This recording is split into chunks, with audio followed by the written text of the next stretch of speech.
She asked me to pare this down, but it's hard. She's impressive. So, Carolyn Rogers was appointed Senior Deputy Governor of the Bank of Canada in December 2021 for a 7-year term. She shares responsibility for decisions with respect to monetary policy and financial system stability.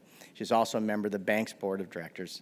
At the time of her appointment, Ms. Rogers was Secretary General of the Basel Committee on Bank and Supervision from 2016 to 2019. She was Assistant Superintendent, Regulation Sector at the Office of the Superintendent of Financial Institutions, where she was responsible for policy-related functions, including capital, accounting, and legislation. Before joining OSFI, Ms. Rogers served as Superintendent and Chief Executive Officer of the Financial Institution Commission of British Columbia and chaired the Canadian Council of Insurance Regulators. She is also a founding member and past chair of the Credit Union Prudential Supervisors Association. Born in Winnipeg, Manitoba, Ms. Rogers is a chartered professional accountant with degrees from Brandon University and Queen's University.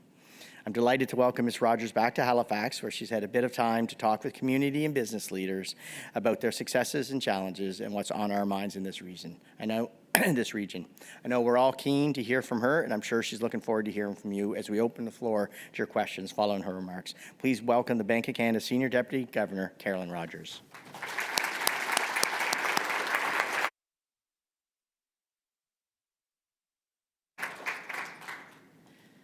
Thank you, Corey. You made some of the introductions I was going to make, but let me just add my welcome to Anne. It's great of you to travel to Halifax today to be here for this. I wanted to also welcome we've got a big team from the Bank of Canada here, but rather than introduce every single one of them, I just will introduce you to Sarah Miller, who's our regional director, runs our Atlantic office here in Halifax. So delighted to have the team with me today.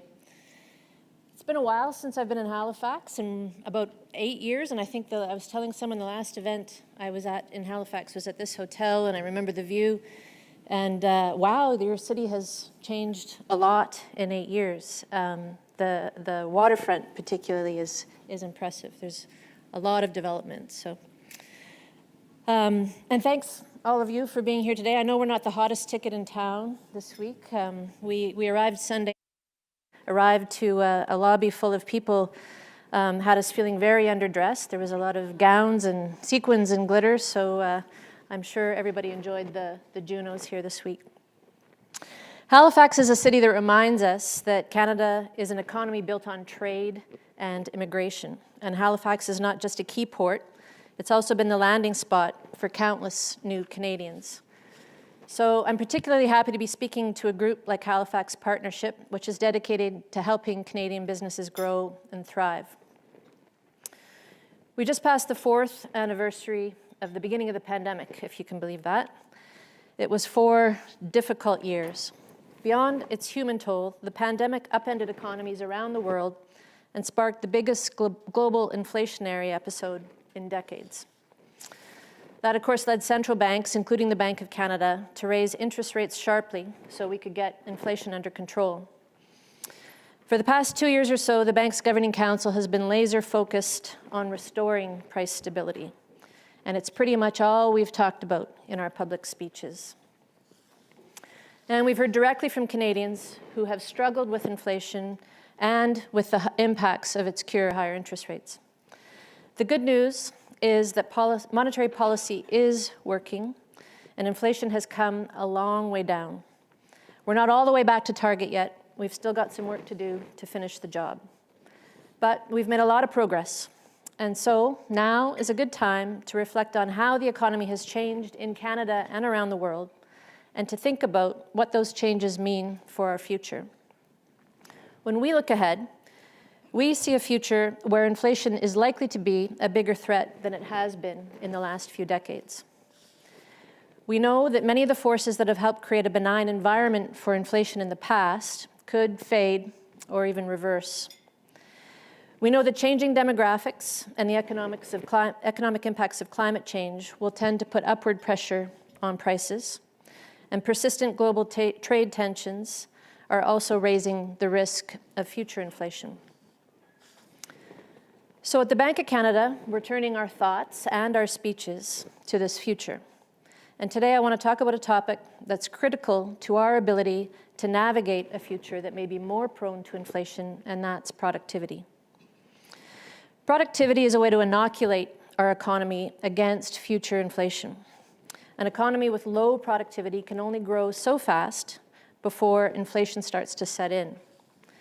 But an economy with strong productivity can have faster growth, more jobs, and higher wages with less risk of inflation. That's why I want to talk about Canada's long-standing poor record on productivity and convince you just how big of a problem it is. You know those signs that say, in an emergency, break the glass? Well, it's time to break the glass. Canada's labour productivity eked out a small gain at the end of last year, according to Stats Can. But that gain came after 6 straight quarters where productivity fell. Of course, the pandemic was a major disruptor for the economy. And during the pandemic, the resourcefulness and the ingenuity of Canadian businesses was put to full use. Companies adjusted their business models and their ways of working. And given how nimble our companies were, we thought productivity would improve coming out of the pandemic as firms found their footing and employees got trained back up. We did see that happen in the US, but it hasn't happened here in Canada. In fact, the level of productivity in Canada's business sector is more or less unchanged from where it was 7 years ago. Lots of people have been sounding the alarm, but it can be hard to feel a sense of urgency about an abstract concept like productivity. Most people, when they hear we need to improve productivity, think they're being told you have to work harder, work longer hours, take less time off. But that's not the case. That's not the message. Labor productivity measures how much an economy produces per hour of work. Increasing productivity means finding ways for people to create more value during the time they're at work. This is something to aim for, not something to fear. When a company increases productivity, it means more revenue, which allows it to pay higher wages to its workers without having to raise prices. Ultimately, higher productivity helps the economy generate more wealth for everyone. The bottom line is that benefits from raising productivity are there, no matter what your role is, for workers, for businesses, and for central bankers too. And that's a point I'll come back to a bit later. First, I want to spend some time spelling out the factors that determine productivity. I'll review Canada's record for clues about how we could improve, and I'll talk about what we can all do to raise Canada's productivity and make our economy more resilient. Economists will tell you there's 3 factors that determine how productive a workforce is. There's capital intensity, there's labor composition, and then there's multi-factor productivity. These are the kinds of words that can make non-economists tune out, but they're important. And once you get the hang of them, they're not that complicated. So I want to take just a quick look at each one. Capital intensity is about equipping workers with better tools. If you run a snow clearing business and your workers are able to clear more driveways if they have solid shovels that don't break easily. Of course, if you give them a snowblower, they'll be able to clear even more driveways and invest in pickup trucks with plows, and they can do even more. This is sort of the easiest way to think about capital intensity in physical terms like machinery and equipment. But some of the biggest advances in productivity have come through investments in computing power, the ability to move and use information more efficiently. The smartphone we all have in front of us has more computing power than the spaceship that took the first humans to the moon. It's advances like this that continue to put more capability in the hands of employees, giving them the ability to be more productive across a wide range of industries. The second factor, labor composition, measures the skill level of people in the labor force and how much training they receive. The more skills people have, of course, the more value they can generate on the job. And then finally, there's multi-factor productivity, kind of a fancy term, but it basically just means how efficiently are the other 2 factors, capital and labor, being used. It usually refers to intangible things like how much competition there is in the economy, economies of scale, and management practices. It can also refer to how companies are using or taking advantage of technologies like machine learning and artificial intelligence. So those are the ingredients of productivity. Now, when people measure productivity, they usually look at either its level, so how much value an economy is producing for every hour worked, or they look at its growth rate. And Canada has been struggling on both of those measures for a while now. Back in 1984, productivity in Canada's economy was 88% of that in the US. Now, that doesn't sound good, but the real problem is that by 2022, Canadian productivity had fallen to just 71%, so we're going the wrong direction. Over the same time, we also fell behind our other G7 peers relative to performance against the US. So improving productivity in Canada needs to be a priority for everyone. And there's two basic strategies to do it. One is to have the economy focus more resources on the industries that add greater value. The other strategy is to keep doing what we're doing, keep doing the jobs we're doing, but to do them more efficiently. Ideally, we'd use a combination of both of these strategies to lead to an economy with strong productivity growth and a larger concentration in high-value industries. Unfortunately, our recent record isn't good on either front. Now, that can seem strange. I mean, after all, Canada's known for some high-value industries like energy and aerospace. But while the level of productivity in those sectors is high, the growth rate isn't necessarily that strong. At the same time, some industries in Canada have shown pretty good productivity growth over the past couple of decades, but these include sectors like retail and wholesale trade, which tend not to generate the same amount of output per worker as sectors like energy or aerospace. Now, I want to be clear. Improving productivity doesn't mean shutting down entire sections of our economy and telling workers they need to go find a new skill set. It does mean we need to pay attention to where the future high-value industries are coming from. We need to ensure that the right incentives are in place to allow companies in these sectors to grow and thrive. And they need the right supports, things like access to financing and markets. I expect that's something that resonates with the folks here in the room this morning. History shows that advances in productivity often come from the startups and the new companies led by entrepreneurs with groundbreaking ideas. And it's important for organizations like Halifax Partnership and other incubators who encourage the companies that can lead us to the next breakthrough in productivity. And you can see examples of this. I've seen it across the Atlantic region, particularly in clean tech, ocean tech, and the agri-tech sector. Now, I want to turn to what we can do to improve Canada's productivity. There's been many studies that have looked at this over the years, and there's still really no consensus about the root cause of Canada's poor performance or where policymakers need to put their energies first. But we can't really wait for a complete consensus or for certainty. There's no shortage of ideas. In fact, if I took the time to drill down on every potential priority, this would turn into a lunch speech pretty soon, and I expect I'd lose most of you. So I'm just going to focus on three things. The first is labor composition, or the skills workers bring to the job. For existing workers, improvement here means having access to training and reskilling programs as the nature of work changes. For new entrants to the workforce, we're counting on colleges, universities, and apprenticeship programs to make sure they're preparing our students for both current jobs and for the jobs of the future. It's also important to acknowledge that Canada's workforce is expanding at a record-setting pace, with immigration driving this increase. In January alone, the working-age population in Canada grew by over 125,000 people. That's the single fastest month of workforce growth on record. Canada's productivity, and in fact our standard of living, will depend importantly on how we leverage and develop the skills of these new workers. Too often, new Canadians are working in jobs that don't take advantage of the skills they already possess, and too often these people wind up stuck in low-wage, low-productivity jobs. Doing better at matching jobs and workers is crucial to the future of Canada's economy. The second area I want to talk about is multi-factor productivity. We know that small and mid-sized companies tend to lack the economies of scale that big companies have that help make them more productive. And Canada has proportionally more smaller firms than most other economies do. So removing disincentives for our small companies to grow into bigger companies is always a good idea.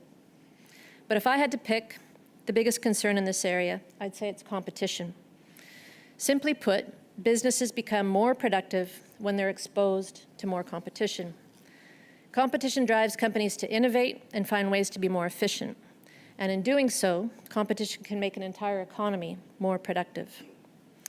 In Canada, there are sectors in our economy where companies face limited levels of competition, whether from new entrants or from firms from outside the country or even firms from other provinces.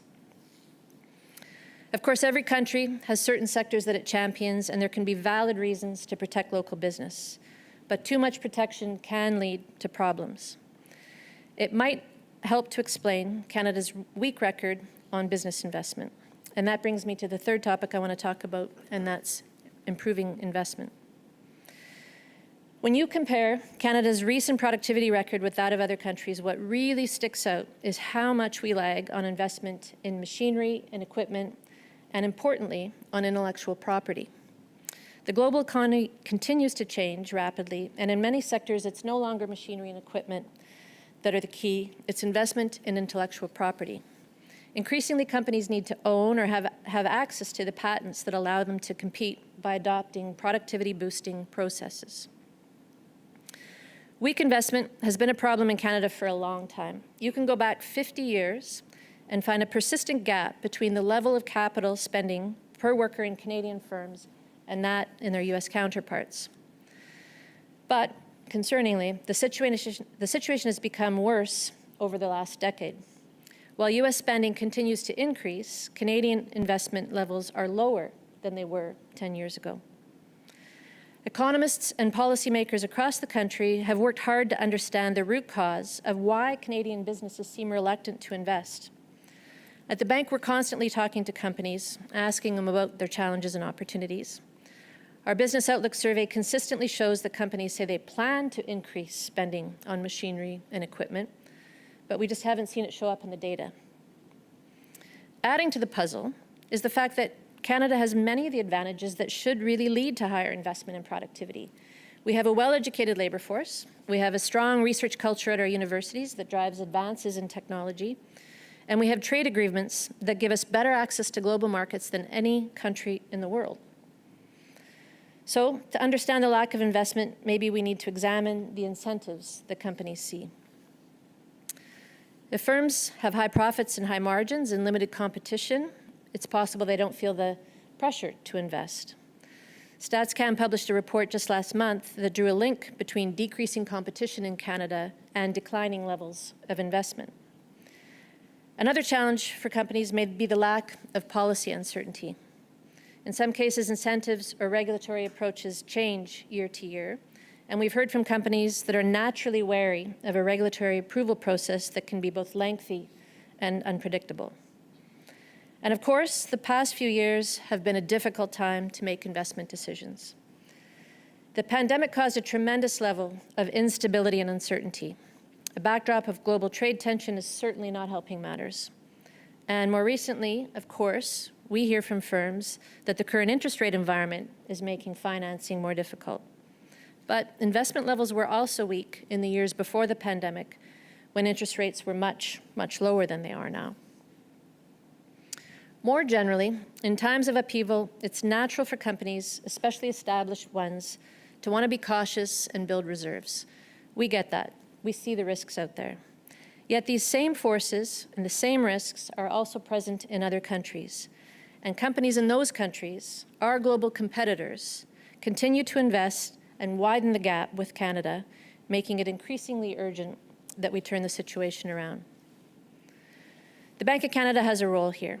It's our job to deliver the economic stability that encourages businesses to invest. You can be sure we'll continue to do all we can to help get inflation back to target, to keep it low, stable, and predictable, supporting an investment climate for businesses to take advantage of. This is our contribution to helping bring about an economy that's not only more productive, but also more resilient. So I've used some grim statistics about productivity to support my arguments today. But the urgency comes not only from the future that awaits us if we don't act, but it also comes from the payoff if we do. So I'm going to conclude, or try to conclude, on a little more uplifting note. Higher productivity should be everyone's goal because it's how we build a better economy for everyone. When a business gives its workers better tools and training, those workers can produce more. That in turn means more revenue for the business, and that revenue allows it to absorb rising costs and pay higher wages without having to raise prices. For our part, central banks tend to look at the economy as a whole. And when the entire economy becomes more productive, that means the country can have more growth before we see upward pressure on inflation. We've all been through a pretty wrenching period in the global economy. We've been reminded just how corrosive inflation is and how difficult the remedy can be. Increasing productivity is a way to protect our economy from future bouts of inflation without having to rely so much on the cure of higher interest rates. Now, for the benefit of people watching in our other official language, I am going to summarize just a few key points in French. Quand l'économie est plus productive, on peut avoir une croissance plus forte sans que l'inflation monte. Ça veut dire plus d'emplois et des salaires plus élevés. L'économie mondiale sort d'une période difficile. Ça nous a rappelé que l'inflation fait mal et les hausses de taux d'intérêt aussi. Améliorer la productivité protège l'économie contre les poussées d'inflation sans qu'on dépende autant des hausses de taux. At the Bank of Canada, we'll keep working to provide the stability that's conducive to risk-taking and investment. With governments providing the right policy background and with the business community ready to invest, together we'll be able to help grow the Canadian economy, help Canadians prosper in the years ahead, no matter what surprises may come. Thank you.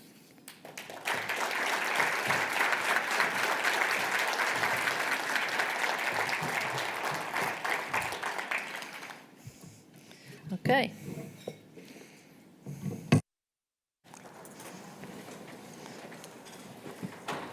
Oh, thank you. Thank you very much. Ian, welcome. Good morning, everyone. I also am not Wendy Luther. I'm Ian Munro, Chief Economist with the Halifax Partnership, and it's my honor to have a few minutes to ask Carolyn some questions and moderate questions you may have from the floor. Maybe I'll just get started with one or two, but I think you'll see a couple of my colleagues roaming the room with microphones. So there we are, Kristen, Nathan. So if you have a question, just please raise your hand. They'll come over to you with the microphone. Thank you very much. Thank you. Just before the event here, I had people coming up to me and saying, oh, you have an economist from the Bank of Canada talking about productivity. You must be like totally geeking out today. And so that was really excellent. Thank you. I felt like getting my cell phone out and kind of doing this sort of thing. But the Taylor Swift moment. Exactly, right? Yeah. exactly. But no, that was very good. So maybe I'll just start with a question or two, and then we'll see if we have some coming from the floor here. I'll drill into your comments a little bit. So productivity performance can be influenced by a lot of factors: capital investment, research and innovation, worker skills and training, infrastructure, taxation, regulatory and competition environment. Do you feel any of these maybe warrant extra attention compared to the others? Do any kind of stand out to you as the top priorities? We wouldn't have had this problem for as long as we have if there was sort of a silver bullet, one single thing we could be doing better, right? I think if there's one thing that's sort of top of mind for a lot of people right now, it's that skills matching issue. We've had a big surge in immigration, like a lot of things. Over the course of the pandemic, we were out of balance. We had a really big drop, completely shut down the borders. There was no immigration, so we've had this big surge come back. I think it's really important that our immigration strategy and our productivity strategy are matched up, that we're bringing in people that have the skills to fill the jobs we need, things like housing. Those are the types of things that I think are really top of mind right now, that matching thing, making sure that we leverage that population growth so that we can boost the economy. Okay, yeah. Thank you. Yeah, I'll jump in with another one then. In terms of productivity gains, the U.S. has come out of the pandemic with great leaps in productivity, while others, including Canada, have not. What are they doing right that we're not? Yeah, it's always kind of hard to live next to the U.S., right? You get compared to them on all kinds of things.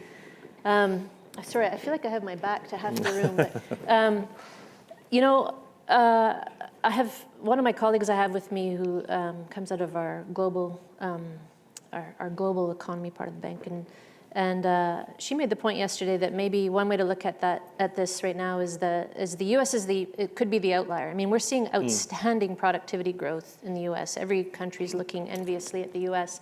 3% growth. There's many reasons. We know the U.S. is known for a very entrepreneurial culture. The level of investment in the U.S. is definitely higher. The level of adoption of new technologies is definitely higher. But I think even when we talk to our colleagues at the Fed, at the central bank in the U.S., even they're a little perplexed by just how strong the productivity growth in the U.S. has been. So it's possible maybe at least the current level of growth they're seeing is really kind of more the outlier, and there'll be some convergence. Hopefully we'll pick up a bit. Right. But I think if we don't necessarily need to aspire to 3% productivity growth, I think that's a bit optimistic. That's what we're seeing in the U.S. right now. If we could get up around 1%, we'd be really happy with that. Right, okay. So you've had a couple of days to meet with people here in Halifax, meet with business leaders and so on. What are you hearing from them on these issues? Are you hearing anything different than you would hear in Ottawa or Toronto? Yeah, I mean, if I had to characterize what we've heard so far, we're meeting with some more businesses this afternoon, but we spent yesterday talking to a lot of different groups. And if I had to characterize it in one word, I'd say optimistic.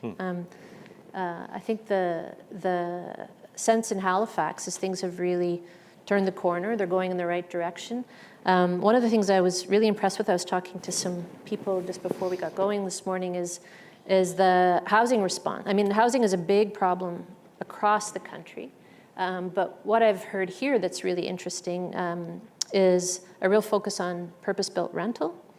And we're seeing better housing starts in this market than we are across Canada. Now, we're still a long way from being able to catch up. We've still got a real gap between demand and supply in housing, but it sounds like there's more use of modular housing, there's a focus on purpose-built rental, and we are seeing a higher housing start level here. So that's encouraging. Great. We also heard about some pretty exciting energy projects, some green energy projects that sound good. Shipbuilding is coming back here. So, and immigration, I think, the last time I remember being here, the concern was completely the other way around. The population was declining, housing prices were falling, there was a lot of concerns. So yeah, I mean, the sense I have here is there's a lot of optimism. Some of the same pressures and problems we hear in other parts of Canada, but definitely a sense of optimism. Great. Do we have any questions from the floor yet? Mr. Corey Bell.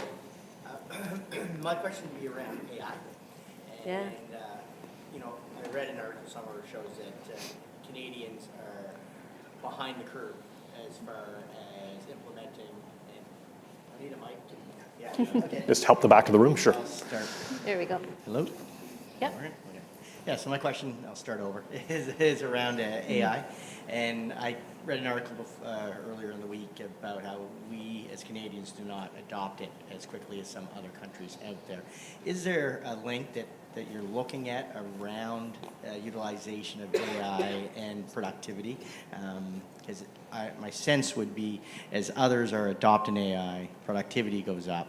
And if we're slow to that, you're going to see the gap actually go the wrong way. Yeah, I mean, that's a risk. And it'd be a shame, right? Because Canada is one of the leaders in developing AI. So it would be a real shame if we aren't also a leader in using it to improve our productivity. So definitely.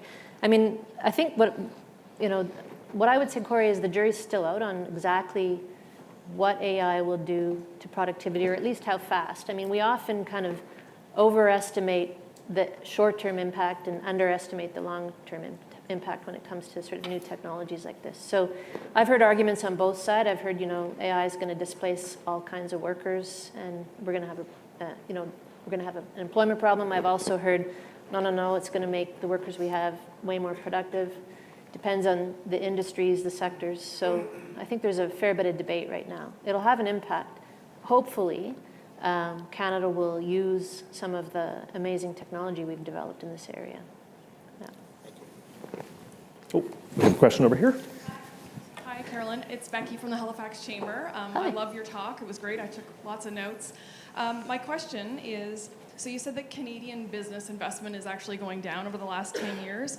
Can you let us know why you think that is, and what, if you can, and maybe what needs to happen to change that, to get people a little bit more risky and more investing? Yeah, this is the puzzle, Becky. I mean, this is, like I said in the speech, central bankers, policymakers, legislators, we've all tried to sort of solve that puzzle. What is it that holds Canadian businesses back? You know, there's some sense that some of this might just be kind of almost cultural. We're not sort of as risk-taking as, particularly if you compare us to the U.S. Canadian businesses tend to be sort of more careful followers than leaders. So things like adopting technology, things like AI, we tend to kind of, you know, even if we build the technology, we talk to high-tech firms that say, well, we build the technology, our first customers are always in the US, and then when Canadian companies see US firms using our technology successfully, then usually we can invest, or we can convince our Canadian companies to invest. So it's, you know, it's maybe sort of just a deeply ingrained, you know, culture approach to doing business. It is a puzzle, though. So no, I don't have, I wish I had the answer. Yeah. Paul LaFleche. Hi, Paul LaFleche from the province of Nova Scotia. So the most disturbing thing I heard today was the differential between where the American economy, the U.S. economy is going in productivity and ours. And you probably don't have the answer, but it would be great if we could understand, you mentioned the factors of productivity. Which of the factors is our problem? Are all of them our problem? I suspect, given the last two questions, that investment and adoption of technology may be most of our problem, but it may be labor is the problem or multi-factor, I don't know. Yeah, I mean, I think you picked the two that if I had to pick the top two, those are probably the two I'd pick. Like I said, we do know that there's a far greater tendency to adopt technology quicker in the US, and the gap in investment is quite large. But I mean, I don't think there's any one thing that explains the gap. No, there's more than one thing we need to work on to fix it, for sure. Oh, I'm sorry, right back here. I can't see you in the light. So Yeah. Hi, thank you so much. Zach Churchill, Leader of the Opposition here in Nova Scotia. Hi. Thank you so much for taking time to be with us today. I also really enjoyed your commentary. One of the other exciting things happening, particularly in the city, is the development of a really good startup ecosystem. A lot of new young entrepreneurs are coming up and choosing to stay here and be creative. Yeah. You mentioned one of the issues we have is incentivizing investment. Obviously, that's key to getting these businesses going, giving them a chance. Does the public sector have a role to play in incentivizing that investment? Do we have to rethink the incentives that we have in place right now that are currently built around tax incentives and seem to really limit our pool of investment here in Nova Scotia to people that live here? And are there jurisdictions that are leading the way in terms of being destinations for capital investment from around the world and other parts of the country? Thank you. Yeah. Well, I mean, tax incentives are sort of well outside our area of expertise. But I think, does the public sector have a role to play? Yes. Does the private sector have a role to play? Absolutely. I mean, I think incubators that help small, young companies figure out how to navigate those incentives and pair them up with access to capital, help them understand things like SHRED and all these programs where they can access some of the public sector support. I think those are really important because I think, you know, often these young entrepreneurs, you know, they've got a really great idea, but how to navigate all of the different incentives, the things that are available to help them grow their business, that's the difficult part. So yeah, incubators, Halifax Partnership, we talked to Unluweg, an Aboriginal incubator yesterday, so it's really good to see those programs available. JP DeVoe, Acadian Sea Plants. Going back to the productivity issue, the difference between the United States and Canada, Canada, here we have large social programs here, backdrops that people can depend on. That doesn't exist as much in the United States. And we've had that for a long, long time. And I'm wondering if perhaps it's created a mentality in Canada where people are saying, I don't have to go out there. I don't have to hustle as much. The government's going to take care of me. And so is this something that's a fundamental difference between Canada and the United States that over a long term has created that type of mentality where the Americans become more productive because they said, hey, we have to do this, and we've been built to do that, and we'll continue to do that, whereas here in Canada, we've got this type of issue that has come about over a long-term period? Yeah, I mean, I don't know that I see that. I certainly don't see that here in Halifax. There's a lot of hustle, a lot of drive to build a more productive economy.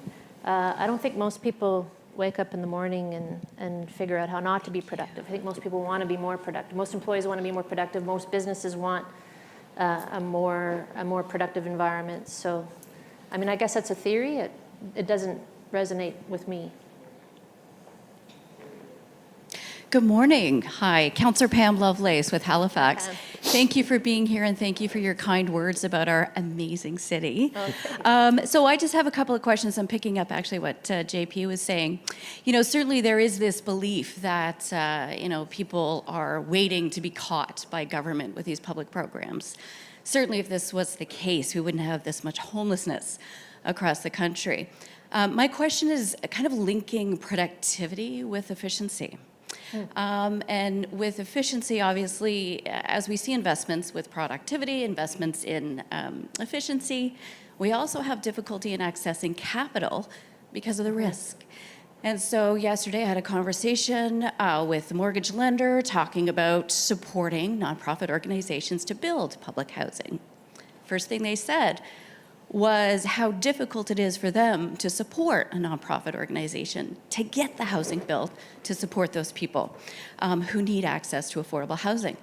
So where is that link between supporting the lenders, the mortgage companies, the banks, and so on, to be able to not be so risk averse in that whole productivity realm of supporting especially entrepreneurs or supporting new thinkers and creative solutions? Okay, there was a lot in that question. Yeah, there is. And I know I have a colleague here from CMHC who, I won't force him to come up on the stage and help me answer your question. He has a 5-month-old daughter. He's very tired. Okay, yeah. No. I mean, I guess housing in particular, there was, I think you were focused mostly on housing. I mean, we've got a long-standing structural gap in supply and demand in housing in Canada, and housing in more than one area, right? And so, I mean, what I said earlier, what struck me when I was talking to the mayor of Halifax on Monday morning was the focus on purpose-built rental housing. And we talk to developers a lot. We're trying to understand the gap between supply and demand, and how do we bring more supply onto the market. We hear a lot about shortage of skilled labor, so that's one issue. But what I was impressed, I was talking to a couple of people just before here, and I didn't hear a lot of, I didn't hear a lack of incentives or a lack of programs to de-risk. I think permitting is an issue that can add cost to these projects. So, but I think the good news is governments at all levels in Canada right now are pretty focused on trying to figure out the problem and trying to put the right incentives in place and get more housing to market. We know it's a huge problem. It's going to hold up our ability to bring in the people we need to build our economy. It's a bit of a spiral. Yeah, we were talking about this. We need to bring in skilled labor to build houses, but when we bring them in, we need somewhere for them to live, and we don't have the houses yet. So, yeah, it's a problem. But like I said, the good thing is what we've seen is a huge focus by all levels of government on it. So, but it's going to take a while to fix it. You don't supply a lot of housing just like that, right? it reacts slowly. We have time for one more question from our friend Kelvin from CMHC. Yeah, Kelvin, Okay, go. there you are. Kelvin, maybe you can help. this is Kelvin from CMHC. Thank you. I really enjoyed your speech. One of the comments you made with regards to productivity is the issue of uncertainty. And right now, with housing being a big issue, there's a lot of rush, I guess, to want to jump into regulations to kind of curb price increases, increase affordability, and so forth. How much does the threat of increased regulation have on uncertainty and also productivity?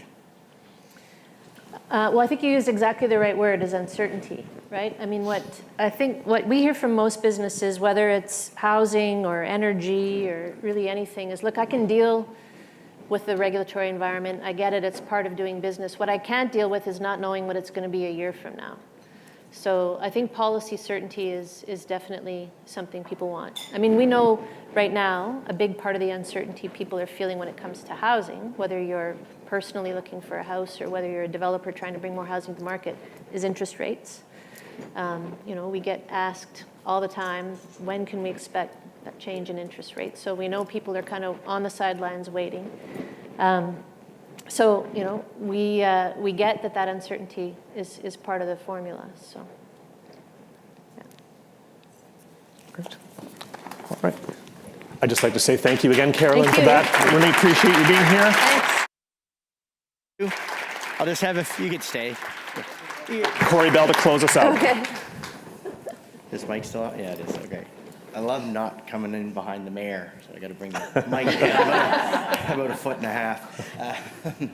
Anyway, thank you. It is clear from Ms. Rogers' remarks and discussion that we had here this morning that improving productivity is one of the linchpins that will drive economic growth here in Halifax and Nova Scotia.